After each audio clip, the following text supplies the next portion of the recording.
ఘోష వినపడుతుంటుంది మధురై దేవాలయంలో. అంత గొప్ప దేవాలయం, అక్కడ ఉండేటటువంటి అమ్మవారి ఆవిర్భావం మాత్రం ఆవిడ స్వయంభూ క్షేత్రం కాదు, ఒకరు ప్రతిష్ఠ చేసింది కాదు. అమ్మవారు అక్కడికి ఎలా వచ్చింది మరి? మీనాక్షి అమ్మవారు అంటే ఆ ప్రాంతాన్ని మలయధ్వజ పాండ్యన్ అనబడేటటువంటి ఒక రాజుగారు పరిపాలిస్తూ ఉండేవాడు. ఆయనకి సంతానం లేదు. సంతానం లేకపోతే ఋత్విక్కులు, నువ్వు హోమం చేయి, యజ్ఞం చేస్తే నీకు ఆ యజ్ఞము యొక్క అనుగ్రహం చేత సంతానమును పొందడానికి ప్రతిబంధకమైన పాపము నివారింపబడి యోగ్యత పొంది సంతానాన్ని పొందుతామన్నారు. ఆయన యజ్ఞం చేశాడు. యజ్ఞం చేస్తే యజ్ఞంలోంచి ఒక ఆడపిల్ల పైకొచ్చి తండ్రి అని పిలిచి ఆయన దగ్గరికి వచ్చింది.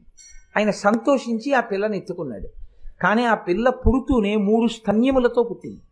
ఆయన చాలా బెంగ పెట్టుకున్నాడు. ఇదేమిటి ఆడపిల్ల ఇంత వికారంగా 3 స్తన్యములతో ఉంటే లోకంలో ఎవరు ఈమెని భార్య